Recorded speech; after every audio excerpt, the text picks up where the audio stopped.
Since 2018, I've been traveling with my wife around the world in what's essentially been a nonstop lecture tour, and it's quite a privilege.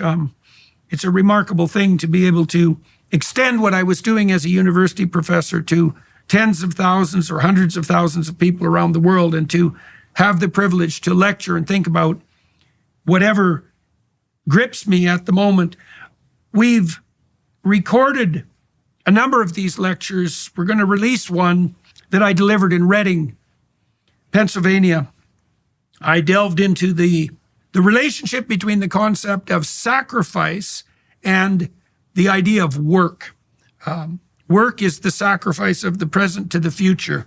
Work is the sacrifice of your own self-interest to that of your family and your community. That's a good way to think about it. That self-sacrificial work is part of the proper foundation of the world. I elaborated on those theses in my book, We Who Wrestle with God, and I'm writing about it now. I'm going to continue my lecture tour in Europe, January through March of 2026. And so if you're in Europe and you're interested in hearing a live elaboration of such ideas, check out my website, jordanbpeterson.com. All the dates are listed there. You have an opportunity to buy the tickets. In any case, here's the lecture from Reading, Pennsylvania. I hope, we hope, the whole team here, that you find it deep, meaningful, and useful. We live with a strange misunderstanding in our culture. We believe stories are just entertainment, something pleasant, something optional. That idea is wrong, and the proof is obvious. Stories matter to everyone. Children ask for them before they sleep.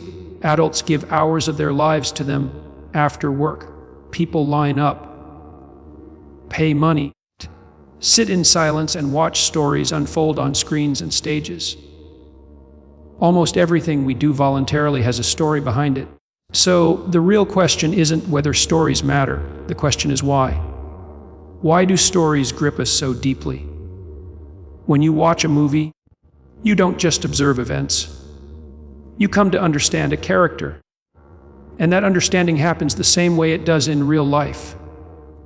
You see someone across many situations. You watch how they act, what they pay attention to, where their eyes go. Because attention reveals aim. What someone focuses on tells you what matters to them. And once you know their aim, you understand who they are. This is how we understand people, and this is how stories work. We like to believe we simply see the world as it is. But that's not true. There are infinite things happening around you at every moment. You can't perceive everything.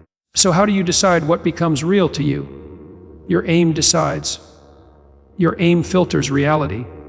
It determines what you notice, what you ignore, and what carries meaning. You don't see objects. You see pathways forward. You see tools that help you move ahead, obstacles that block you, allies who assist you, and threats that stand in your way. Sometimes something happens that changes your aim completely. And when that happens, everything changes. The same world appears different. Different people matter. Different paths open. You become someone new. That transformation is the heart of every meaningful story. When you watch a story unfold, you adopt the aim of the character. And once you share their aim, you see the world the way they do. That's why stories feel real. That's why they move you. They allow you to experience danger, sacrifice, loss, courage, and transformation without paying the ultimate price. Stories are simulations of life. They teach us how to orient ourselves when things are difficult, how to move forward when we're lost, how to remain upright when suffering is unavoidable. We are constantly exchanging stories with one another. When we speak, we're sharing ways of seeing, ways of aiming, ways of being. That is what we truly offer each other, not just information, but orientation. A story is not just a sequence of events. It's a map. And without a map, facts alone won't save you. If you're lost in the desert, knowing every grain of sand won't help. You need direction. You need an aim. That is what a story provides. It structures reality so you can move through it. And here's the lesson hidden inside all of this. If the world appears to you as nothing but obstacles, nothing but resentment, nothing but hostility, then the problem may not be the world. It may be your aim, because your aim decides what becomes real. And when you change your aim, you change the story you're living in. What to do when everything in your world feels negative? When everything in your world feels negative, when every direction looks blocked, when nothing seems to pull you forward, the problem is rarely the world itself. The problem is almost always your aim. This is a difficult truth, but it's also a liberating one. Because if the problem were the world, you would be powerless. But if the problem is your aim, then change is possible. There is an ancient idea that helps explain this more clearly than most modern theories. The word sin, long before it became moralized or politicized, came from archery. Its original meaning was simple and precise. To miss the target. That's it, not evil, not corruption, not wickedness. Missing the target. And that definition matters more than we realize. Because when you miss the target long enough, your life begins to unravel. Your actions lose coherence. Your days feel disconnected. Your efforts don't add up to anything meaningful. And slowly, almost invisibly, your story fragments across cultures, myths, and traditions. This fragmentation is always described in the same symbolic language: the desert, the wasteland, the flood, the outer darkness, chaos. These aren't just religious metaphors. They are psychological realities. They describe what happens when a human being loses direction. When your aim disappears, your internal structure collapses. Neurologically, this produces anxiety. Why? Because without an aim, every choice feels equally important and equally meaningless. Your brain is flooded with options, but has no hierarchy to organize them. Too many possibilities, no direction. And alongside anxiety comes hopelessness, because hope only exists in relationship to a future goal. Hope is not optimism. It's not positive thinking. Hope is the sense that something ahead is worth moving toward. No aim means no future, and no future means no hope. This is why aimlessness is so psychologically devastating. Human beings are not designed to live without direction. This is not optional. When large numbers of people say their lives feel meaningless, the diagnosis is usually straightforward. They lack a guiding vision. They don't know what they're aiming at. And once you understand something even deeper, that you do not simply see the world as it is, everything changes. You see the world through a story. Your perceptions, your emotions, your motivations, your judgments of others, all of it is shaped by the narrative you are living inside. You don't experience raw reality. You experience reality filtered through meaning. And that raises a profound question. If your story shapes how the world appears to you, then what kind of story should you live by? Humanity has been wrestling with this question for thousands of years. Our most enduring stories did not survive by accident. They emerged slowly across generations, shaped by suffering, failure, courage, and sacrifice. They endure because they work, not because they are mere stories, but because stories are how human beings organize reality. There is nothing trivial about that. If your life depends on a story to give it meaning, then that story is real in the deepest possible sense. Pain is real, loss is real, suffering is real, and meaning is just as real. A story that gives your suffering meaning can keep you alive. People don't only die from physical hardship, they die from existential collapse, from the sense that nothing they do matters, that no path is worth walking, that no future is worth striving for. When the story you're living is false, hollow, or fragmented, the consequences can be severe. You lose motivation, you grow resentful, you see obstacles everywhere and opportunity nowhere. And eventually, the world itself begins to look hostile. But here is the critical insight. When everything in your world appears negative, when every interaction feels like resistance, when nothing seems to move you forward, do not immediately conclude that the world is broken. Examine your aim, because your aim determines what you notice. Your aim decides what becomes relevant, what becomes meaningful, what becomes visible. When your aim is unclear or corrupted, everything looks like an obstacle. But when your aim is properly aligned, the same world reorganizes itself.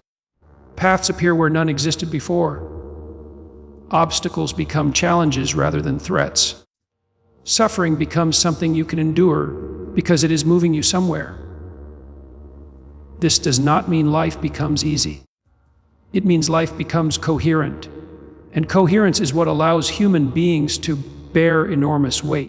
So, if you are surrounded by negativity, if your days feel heavy and directionless, if your efforts feel pointless, don't ask first, the world against me.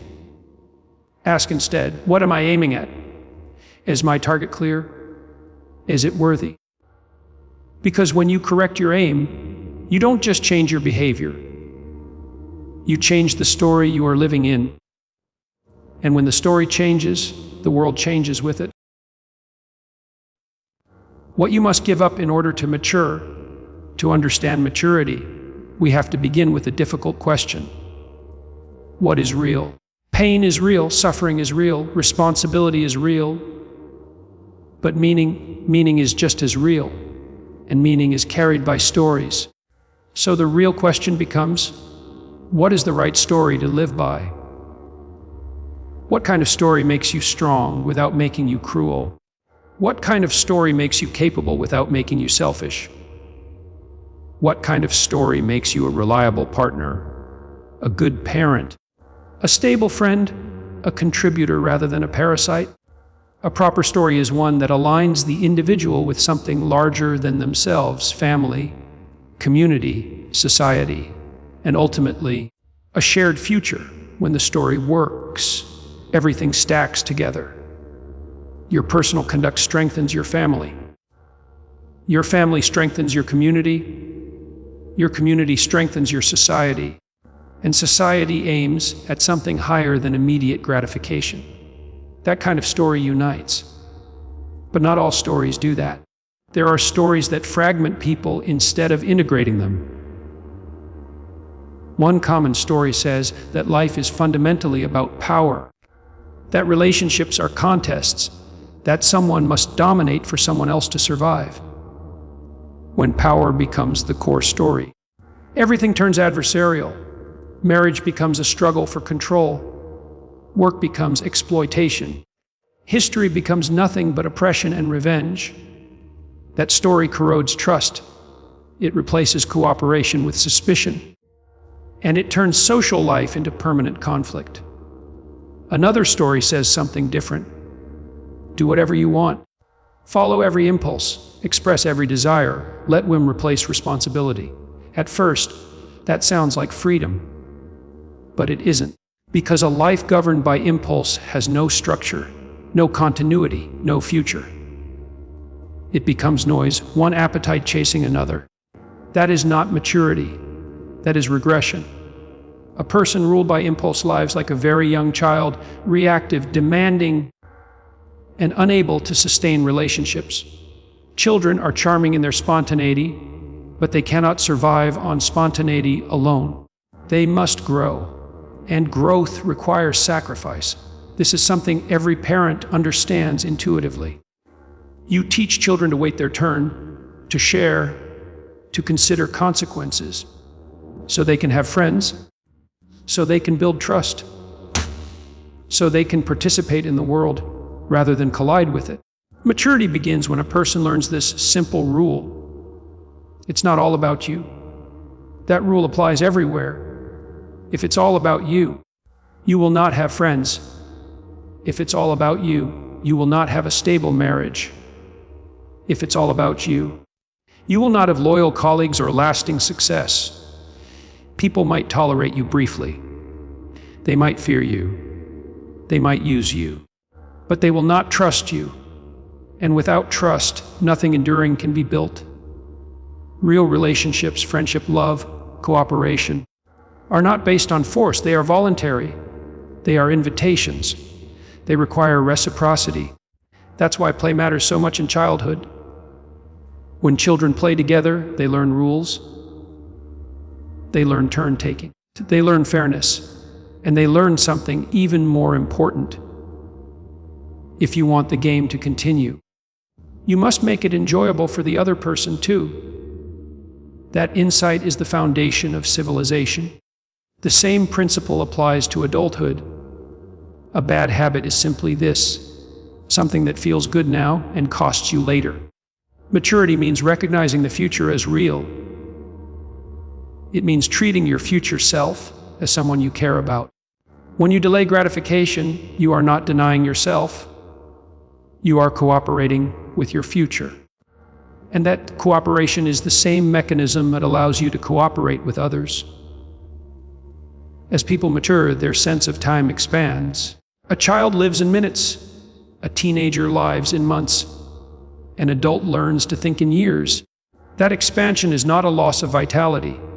It is a gain in wisdom. It allows you to see consequences, to build continuity, to act responsibly. Social maturity follows the same pattern. You stop asking, "What can I get?" and start asking, "What can I contribute?" This doesn't make you weaker. It makes you formidable. Because when you build others up, you strengthen the environment you live in. If you humiliate your partner to win, you still wake up beside the damage you created. If you exploit others for short-term gain, your reputation will outrun you. Power used selfishly collapses relationships. Power restrained by responsibility creates trust, and trust creates opportunity. So what must you give up to mature? You must give up the fantasy that your immediate desires are sacred. You must give up the belief that impulse equals authenticity. You must give up the idea that life owes you gratification. What replaces that sacrifice? Meaning, stability, community, a future. At the heart of maturity is this truth: you cannot sacrifice the future to the present. That is the fundamental mistake of immaturity. Mature people do the opposite. They sacrifice the present to the future. They trade impulse for direction, short-term pleasure for long-term coherence, self-centeredness for participation. That sacrifice is not optional. It is the price of becoming someone others can rely on and someone you can respect. Community itself is built on this principle. We give up the right to do whatever we want, whenever we want, so that we can live together without chaos. That is not oppression. That is civilization. And this leads to a final, unavoidable conclusion. The central story of human maturity is sacrifice, not loss for nothing, but giving up something lesser for something greater. That is how individuals grow. That is how families survive. That is how societies endure. To mature is to choose that story consciously, voluntarily, and repeatedly. And when you do, your life stops fragmenting and begins to cohere. Fiction is not the opposite of real. People make a mistake when they hear the word fiction. They assume fiction means fake. They assume it means the opposite of real. But that isn't true. Fiction is not the opposite of real. Fiction is the opposite of random. Fiction is a distillation, a concentrated form of truth. Think about what happens when you watch a movie. You're not watching a camera follow someone through every ordinary minute of their life. You don't watch them brush their teeth.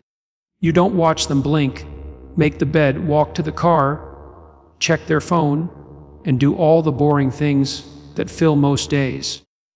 You don't want that. You want the drama, not drama as noise. but drama as meaning. You want the parts that reveal what matters. A film isn't life recorded. A film is life edited. And that editing is what makes it powerful. It removes the irrelevant so the essential becomes visible. That's why great fiction can feel more true than daily experience. Modern people often confuse truth with literal fact. They think truth is only what happened exactly, historically, in real time. But you already know that's wrong, because you know there are books that are true, even though they're not literal history. A great novel can expose human nature more clearly than a news report. How? Because it takes thousands of small realities and compresses them into a pattern you can recognize. A character in a story is often a concentrated portrait of something real. Not one person, but a type of person. Not one event, but a pattern of events. For example, a story might create a character who embodies manipulation, resentment, or chaos. That character may not exist exactly like that in real life as a single person, but the character is still true because the pattern exists everywhere. It's a kind of psychological microscope. And here's something even deeper. People say, but it's just an abstraction, as if abstraction isn't real. But think about it. Words are abstractions. Numbers are abstractions. Maps are abstractions. And yet with words you can unite a nation. With numbers you can build a bridge. With maps you can cross a desert. So don't tell me abstractions aren't real. Sometimes the abstraction is more real than the raw mess of daily life, because it shows you the structure underneath. That's why fiction can be hyper-real. The deeper the story, the more carefully it distills reality, the more it strikes the heart. Truth, in the older sense, isn't only what happened. Truth is also what hits the target, like an arrow flying straight. A true story is a story that orients you. A true story makes the world intelligible. A true story helps you aim. And that brings us to something important. The oldest stories we carry are not shallow. They are not casual entertainment. They are the deepest distillations of what it means to be human. They are maps for life. So when you encounter archetypal stories, stories about first man, first woman, or the origin of failure, you can read them as history, yes, but you can also read them as psychology, as patterns, as symbolic instructions about how to live. Think about it like this. A story about first man can represent the impulse to build order, to name things, arrange them, make sense of them, create structure. And a story about the first woman can represent something equally essential, the sensitivity to what is vulnerable, what is neglected, what is suffering, what is unseen. Not as stereotypes, not as insults, but as complementary forces, because life requires both. Order matters, but order can become rigid. Compassion matters, but compassion can become blind. The human challenge is integration. A healthy life is not chaos, but it's not tyranny either. A healthy life is structured, yet responsive, stable, yet capable of adjustment. Now think about love.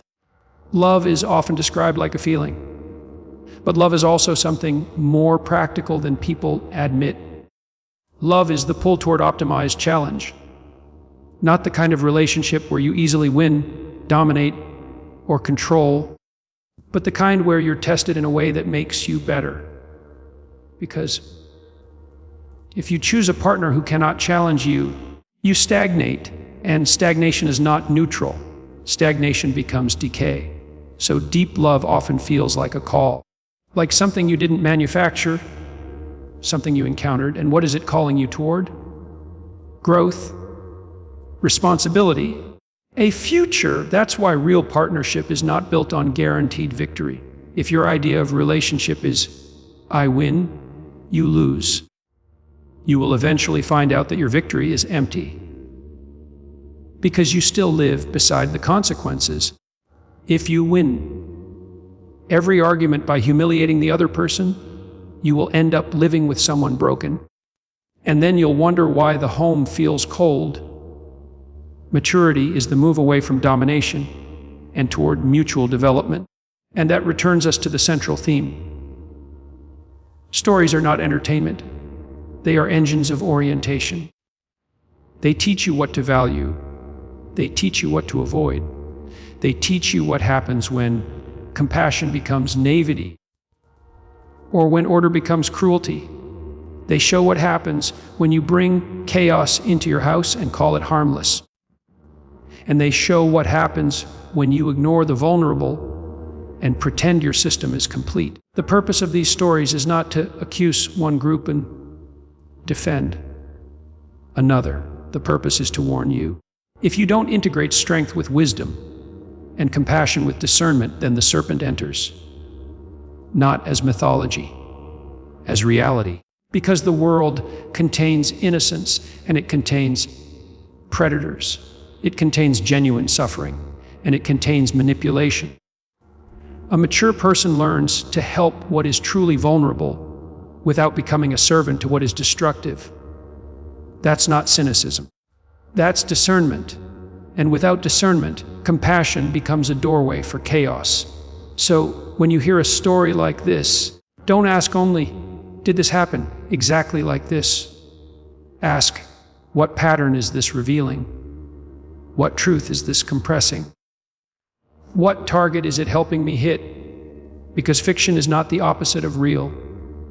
Fiction is the language human beings use to describe what reality means, and meaning is real. What makes a man attractive? There's a hard truth most people don't want to admit. A lot of what men do, they do to impress women, not always consciously, not always proudly, but consistently. And if you understand that, you understand something important about human behavior and about where men go wrong. Because attraction isn't only about looks. It isn't only about charm. It isn't only about confidence. In the deepest sense, what makes a man attractive is this: he is competent. He is respected. He can carry weight. He can create stability. That's what status is at its best. Not arrogance, not domination, but evidence. Evidence that this person can build something, protect something, sustain something. Now here's where things become dangerous, because the desire to impress can turn into the desire to perform, and the desire to perform can become the desire to pretend. A man starts measuring himself constantly. How do I rank? How do I compare? Am I winning?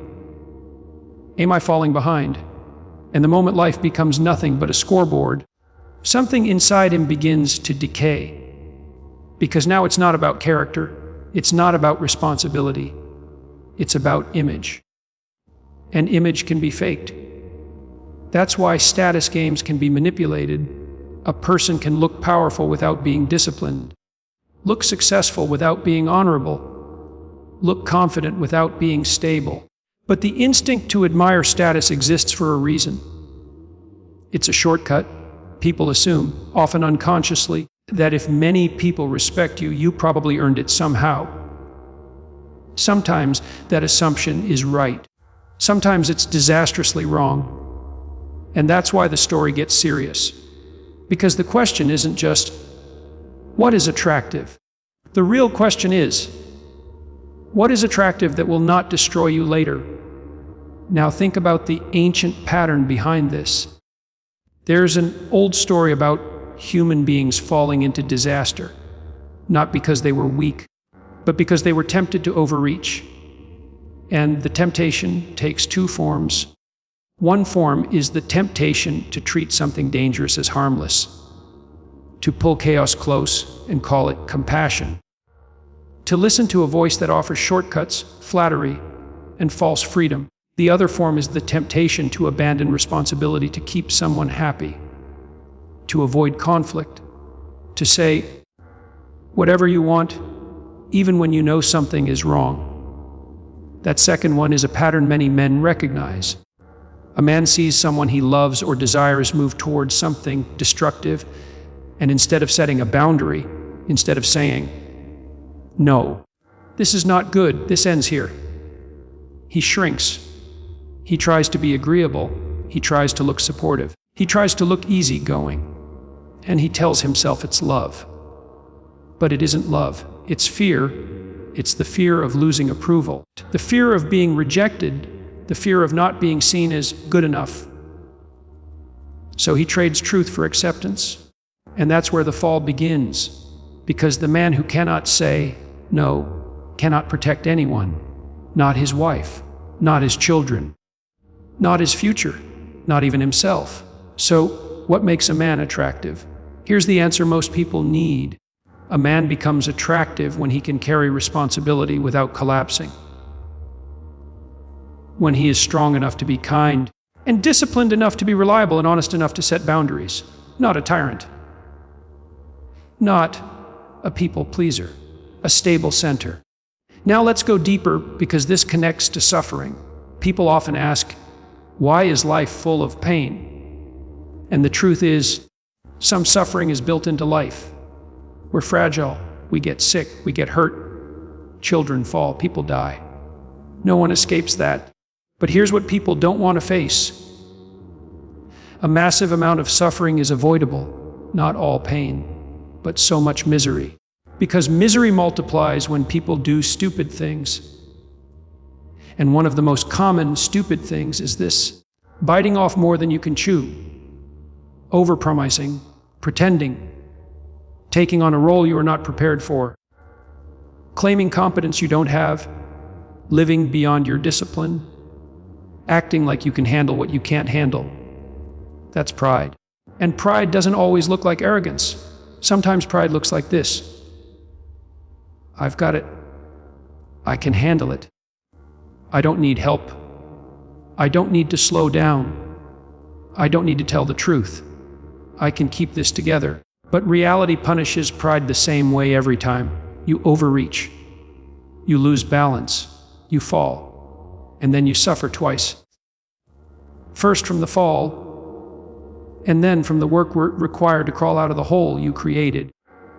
That's why ancient traditions warn that pride comes before the fall. Because pride is not just a moral failure. It's a strategic failure. It's miscalculation. It's the refusal to respect limits, your limits, other people's limits, and reality's limits. Now here's the most practical question of all. If you stop the stupid actions that make life worse, and you aim properly, how much suffering would vanish? And the honest answer is a lot. Because you already know it. When you're living truthfully, life improves. When you're disciplined, life improves. When you stop trying to impress and start trying to become, life improves. When you stop pretending and start building competence, life improves.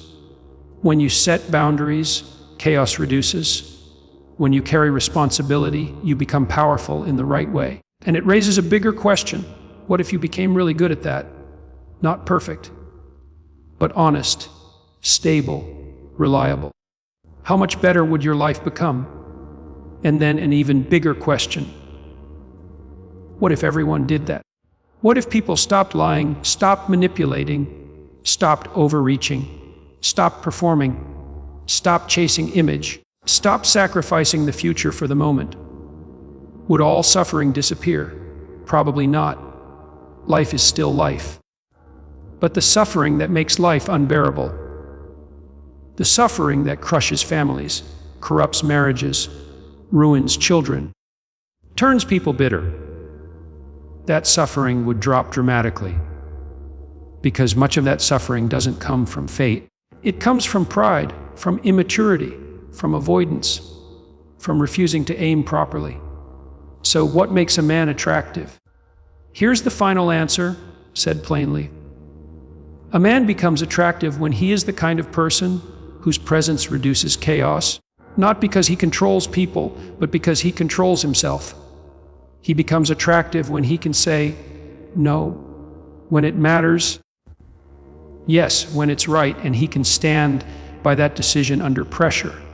That's not just attractive, that's rare. And that rarity is exactly why it matters. Why suffering exists and what you are supposed to do about it. Suffering is not a sign that the world is broken beyond repair. It is a sign that the world is fallen, imperfect, unfinished, demanding responsibility. Men and women do not suffer in identical ways. They suffer differently. Not because one is superior to the other, but because the burdens of existence are distributed differently. Women are often drawn toward competence, strength, and status. When that strength is guided by responsibility and integrity, it becomes protection. But when it is corrupted by weakness, resentment, or tyranny, it becomes suffering. That is not how the world should be. It is how the fallen world is. Men, on the other hand, are burdened with toil. They are condemned to struggle, to labor, to confront resistance. And work becomes painful when it feels meaningless. But here is something crucial to understand. When your effort is aligned with something meaningful, work does not feel like punishment. It feels like purpose. At the highest moments of your life, you work intensely, but the work feels like play. Think of a child fully absorbed in play. They are exhausted, stretched to their limits, yet filled with joy. That is how life is meant to feel when your aim is correct. So here is a question you must ask yourself. If your work feels like endless suffering, how wrong is your aim? Aim is everything. Human beings are not driven only by comfort. They are driven by meaning. Something must call you forward. Something must pull you out of bed in the morning. And throughout your life, what calls to you will change. But the fact that something must call to you never changes. That calling, that upward pull, is the highest aim of your life. Order must be wrestled out of chaos. Possibility must be transformed into reality. That is what consciousness itself does. Every morning you wake up into a field of potential. Fear arises when you know you are wasting that potential. Hope arises when you see what you could become. You are not merely perceiving objects. You are perceiving possibility. And your responsibility is to shape that possibility into something good. That is what it means to be made in the image of the Creator, to transform chaos into order through truthful action. Hell is not a metaphor. Hell is real. It is real because pointless suffering is real. It is real because self-inflicted suffering is real. It is real because the suffering you cause others through deception, pride, and resentment is real. Everyone knows this because everyone has tasted it. The alternative is also real.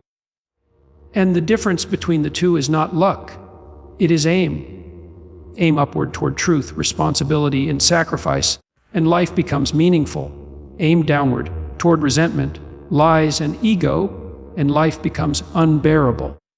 History has proven this again and again. Work is sacrifice. Work is not just effort. Work is sacrifice. Every time you work, you give up comfort now for stability later.